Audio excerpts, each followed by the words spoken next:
अरे अरे इतना सवेरे सवेरे बन ठन के पहिन ओढ़ के कहाँ जाए के तैयारी बनल बा? तोर जानल जरूरी है। हाँ बताई कहाँ तैयारी बा? हम देख जाती सारनाथ, बोध गया, लुम्बिनी वगैरह सब बुद्ध के जितनी धर्म स्थली बा घूमे बदे जाती। हर साल ही गाड़ी भइल हुए टूर वाली। तो तू हर साल जाला, लेकिन ए साल हमहू के लेके चला। सुना अच्छा, हर साल घूमे जाला पहुआ के चूमे जाला। हर साल घूमे जाला पहुआ के चूमे जाला। हर साल घूमे जाला पहुआ के चूमे जाला।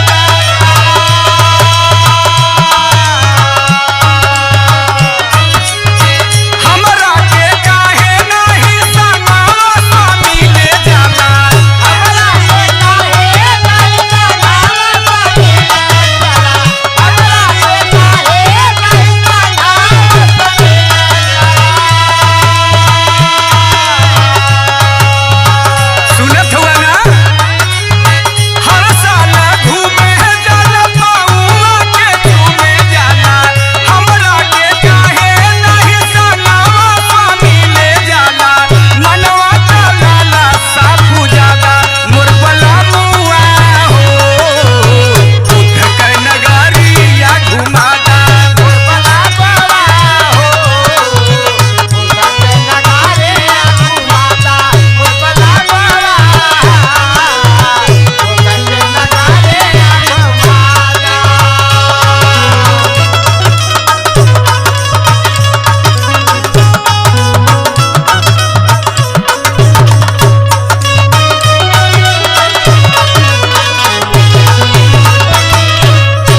ना मन बीता